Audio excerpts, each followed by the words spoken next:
Hi, my name is Jillian Forsberg, and I live in Wichita, Kansas. I volunteer for Pink Aorta and Aortic Hope, and I'm here to tell you the story of my friend Lindsey.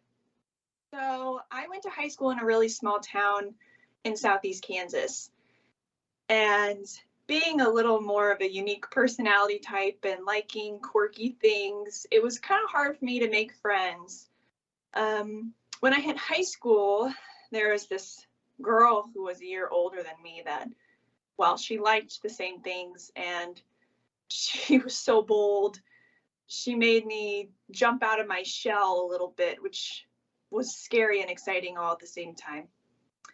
Her name was Lindsey Louise, and we became pretty good friends to the point where when we were together, it felt almost like a homecoming every time. We went to local concerts together. We found new bands together. We nerded out about the Lord of the Rings movies coming out in the early 2000s. We ate lunch every day in her white Mustang convertible. We went prom dress shopping together. We terrorized our teachers and the boys. And ultimately, without ever really calling ourselves such, we became best friends. When we graduated, she was a year older than me, so she graduated first. When we graduated from high school, we still kept in touch. Social media wasn't really a thing back then, but we found ways to see each other on some weekends. And after college, she went off to KU, and I went to a small town college. She was in my wedding as a bridesmaid. She was just effervescent, just light and air and all things good and funny and serious, and she was so sarcastic and very, very set in her ways when it came to politics or anything that was serious. She went on to become a lawyer, one of the youngest lawyers that I had ever known who was actually taking defense cases, and she was really good at what she did. She moved to Dallas. I stayed in Kansas. And, we kept in touch in that way that friends do after adulthood happens, and the years start to go by so quickly that you kind of forget how long it's been since you've seen each other. Imagine my surprise when in 2015 she showed up at my door at my baby shower. I always said that Lindsey had been there for me in times when I didn't know that I needed her. And that's very much the truth, even now that she's gone.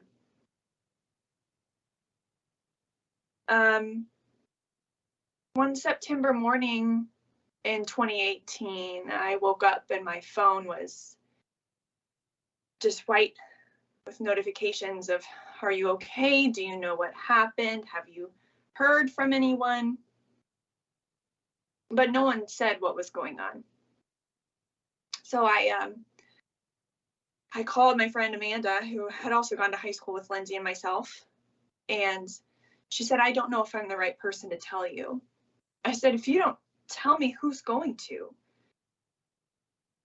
And she said, Lindsey's dead. Even almost 4 years later, I still have a very hard time understanding the fact that I will never see her in this space again. It took a few weeks to figure out what had happened. And in between was her funeral. God, what a funeral. If you could even call it that. People call them celebrations of life or, a memorial, but it was more than that for Lindsey. There was no set eulogy, and I was shocked and surprised when they asked the audience members in Fort Scott, the only funeral home I'd ever been to, who would like to come and talk about Lindsey? The audience was quiet. And it was almost as if I felt her hand on my shoulder nudging me forward.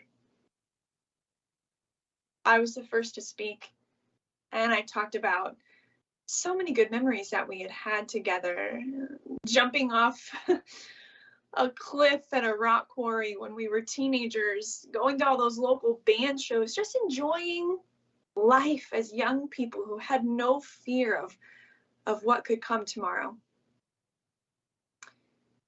When they published in her obituary that she had died of an aortic dissection, I was immediately confused. To be quite honest, I had never heard of an aortic dissection before. My husband works in healthcare, and when he found that out, he said, she doesn't really fit that criteria. You know, it was all of our assumptions that aortic dissections happen to older men who are overweight, and she was 31 years old with no history of any kind of vein or valve or heart disorder of any kind. Her uncle had passed away of an aortic dissection, and that was basically the only connection that we could make. Her sister is a physician and recalled to me several times that Lindsey had complained of chest pain and shortness of breath. And I vividly remember her bruising almost constantly at the slightest touch. You could bump her elbow against something, and within 5 minutes, there's a pretty sizable bruise. But she was a young, seemingly healthy woman, and there were no doctors who told her that she should perhaps seek further help within her diagnoses of chest pain, shortness of breath, lightheadedness. When they did her autopsy, they found multiple aortic aneurysms and tears. It's hard for me to say what could have happened if she would have survived her dissection. It was a type A dissection. She collapsed in a parking garage after work. And from what I understand, there were medical staff present who witnessed her collapse. They approached her quickly and began life-saving medical CPR, mouth to mouth, but Lindsey was already gone. She was gone by the time the ambulance arrived. She was gone when they drove her to the hospital. She might have been gone before she hit the ground. She was 31 years old. And part of me since that time has thought to myself, I need like a full body scan. You know, it's not enough to get a physical and know what your blood pressure numbers are, and know what your heart rate should be, and exercise and eat right. She had no idea, no inkling. And I think a lot of aortic health survivors have that too, where they did not know this was coming. And if you know that it wasn't coming and you survived it, then that's the one wish that I had for Lindsey, that she would have survived it, to be telling the story instead of me. After her death, I had a lot of anxiety. I thought to myself, anyone can just drop dead at any moment. And instead of allowing that reality to consume me, I decided that I was going to make the words aortic dissection not so foreign with people in my age group and within my friend group, because I can't stand the thought of losing another person that I love to this. So one of the things that I did right away was start exercising. My husband's like, well, do you know what your blood pressure should be? Do you know your resting heart rate? Do you know anything about your own internal heart health or your cardiovascular health? And I was basically like, nope, I know nothing. So I was able to start exercising and figure out what those numbers were for me. And I check them regularly. It helps me feel self-aware and more secure. And then a couple of months after talking about Lindsey, the American Heart Association, my local chapter here in Wichita, Kansas, reached out to me and said, hey, do you want to tell Lindsey's story? And I said, sure. In what capacity? And they said, well, it's very unusual for a young woman to pass away from something like this. Normally, they are the ones who stand up in front of the crowd and say, I made it, I'm a survivor. But the death of someone who had no idea that she had something going on can can be pretty profound to a lot of people. So I told her story. I told Lindsey's story nationally in front of a camera. I told Lindsey's story to a Zoom call of executives during the pandemic. I told Lindsey's story to a local event in which her sister drove almost 3 hours to come to. And it's those powerful moments for me where someone gets to see her face, even if it's on a screen, and remember her. That feels like I'm doing the right thing. Her birthday was Tuesday.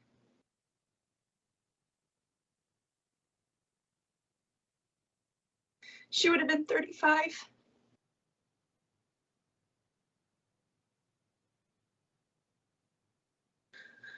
It's strange, even now, to think that I've outlived her.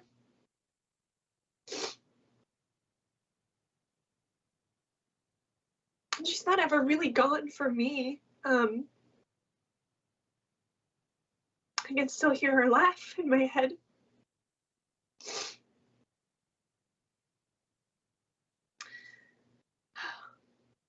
A few months after Lindsey's story went national, Karen from Aortic Hope reached out to me and said, "Hey, do you want to tell her story?" And I said, "Yeah." Part of me feels like my identity is telling her story. So Karen and I talked, and it felt so surreal to me to hear the voice of someone who had survived. It felt good. And as I said earlier, my husband works in healthcare. So we were able to procure some Think Aorta items for the clinic in which he works. And not just a few days into the posters and the literature being displayed in his office did he have someone who had a family history of aortic health problems come in with aortic dissection symptoms. And he said to me when he came home that night, it would have been very easy for him to dismiss it as heartburn or indigestion, or, you know, you're overreacting or something really minuscule. And instead he sent them straight to the ER. He think aorta was in his brain. And part of me wants to think that Lindsey is responsible for that. But part of me knows that I am responsible for that. It's not the future I thought I would have when it comes to Lindsey Lewis. But I'm really glad she's still in my life. Every time I tell her story, I'm reminded of how much she loved me. And I'm grateful. I'm grateful for the opportunity to to tell people about how silly and goofy and funny she was, or to have how angry she would be about politics or anything in my brain when something big happens. And I'm reminded that other people, even if they're not related to us, have such a profound impact on our lives. Listening to our bodies is important. Sometimes doctors are wrong. Sometimes they're right.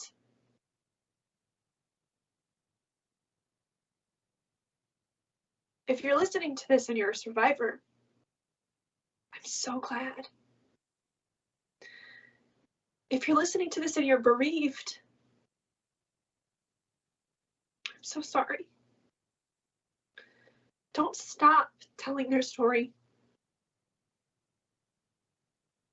They live through you and every person who hears them. It's almost like they touch a piece of infinity.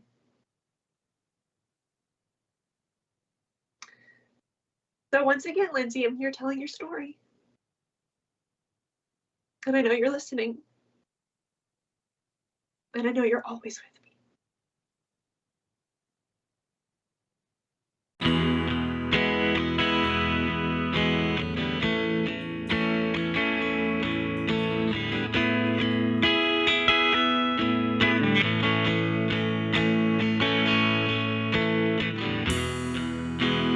Take off your coat and talk to me.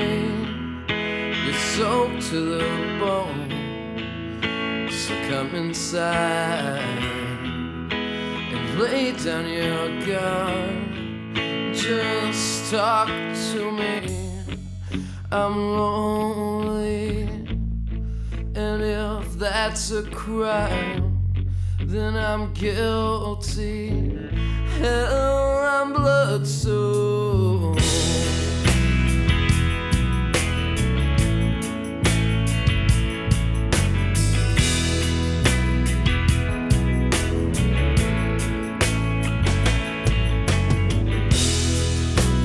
Pick up your mug and follow me into another room where we can breathe. You can't kill us all, so just talk to me. I'm lonely, and if that's a crime, then I'm guilty. Hell, I'm blood soaked.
Okay, Josh, I'm done.